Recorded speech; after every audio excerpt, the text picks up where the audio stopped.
వాళ్ళ క్యాబేజీతో మంచి రెసిపీ అండి, చాలా బాగుంటుంది. పిల్లలకు కూడా చాలా నచ్చుతుంది అనమాట. క్యాబేజీ ఇలా లేయర్స్ లాగా ఉంటుంది కదా, ఆ లేయర్స్ని జాగ్రత్తగా తీసుకుని కట్ చేసేసుకుని రౌండ్గానండి కటోరలో పెట్టుకుని ఒక షేప్లో కట్ చేసేసుకోవాలన్నమాట. ఆ మిగతా పీసెస్ పడేయక్కర్లేదంటే సన్నగా కట్ చేసేసుకుని అందులో పెరుగు వేసుకుని గ్రైండ్ చేసేసుకోవాలన్నమాట. సన్నగా కట్ చేసేసుకోండి బాగాను. అప్పుడు బ్లెండ్ చేయడానికి కూడా మనకి ఈజీగా ఉంటుందన్నమాట. చాలా హెల్తీ రెసిపీ అండి, మంచి వెజిటబుల్స్ కూడా ఉంటాయి.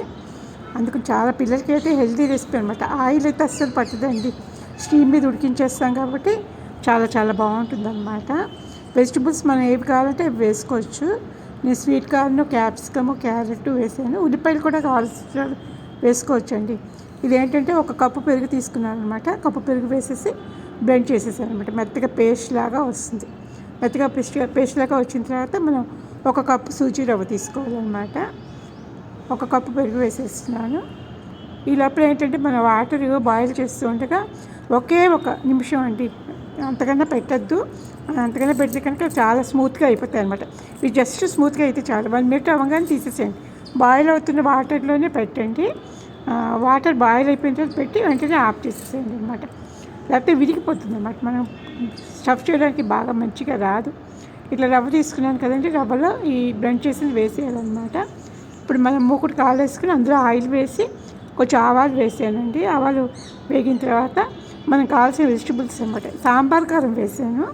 మీరు కూర కారం విన్నా వేసుకోవచ్చు, కానీ సాంబార్ కారం బాగుందన్నమాట. వేసి అందులో కొంచెం వాటర్ పోసేసాను. వాటర్ పోస్తే అది బాగా బ్లెండ్ అవుతుంది అన్నమాట. చక్కగాను పిచ్చుకున్నట్టుగా అవుతుంది అనమాట. అందులో క్యారెట్, క్యాప్సికం, కొత్తిమీర, కరివేపాకు వేసుకోండి. కరివేపాకు ఏం చేస్తారంటే చిన్న చిన్నగా ముక్కలు కట్ చేసేసి కరివేపాకు వేసుకోండి. బఠానీలు కూడా వేసాయి. ఇప్పుడు సీజన్ కదండి బఠానీలకి, అందుకని తప్పకుండా బఠానీలు కూడా వేసుకోండి. పిల్లలకి హెల్తీ ఫుడ్ అనమాట. ఇట్లా మనం ఒక కప్పుకేమో ఆయిల్ గ్రేస్ చేసేసి దాంట్లో ఈ క్యాబేజీలు అనమాట పెట్టేసి అందులో ఇది వేయాలండి, ఈ సూజీ రవ్వది. కొంచెం ఈనో కూడా ఒక చిన్న ప్యాకెట్ వేసాను అనమాట. అప్పుడు ఏమవుతుందంటే మనకి బాగా పఫీగా వస్తాయన్నమాట. ఈనో వేయకపోతే ఏమవుతుందంటే ముద్దగా ఉండిపోయి బాగుంటుంది తినడానికి అనమాట. ఈనో వేసుకోవాలి. ఇందులో ఫస్ట్ కూర ఎంత కావాలంటే స్టఫ్ చేసేసుకుని దానిపైన ఈ రవ్వది వేయాలండి. ఈ రవ్వలో కూడా మనకి క్యాబేజీ ఉంటుంది కాబట్టి చాలా హెల్తీ అనమాట.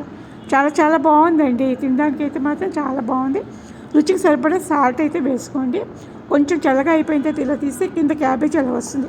ఇప్పుడు పిల్లలు చూడండి కోన్స్ ఐస్ క్రీమ్స్ తింటారు కదా, అట్లాగా ఒకసారి ట్రై చేయండి. చాలా చాలా బాగుంది.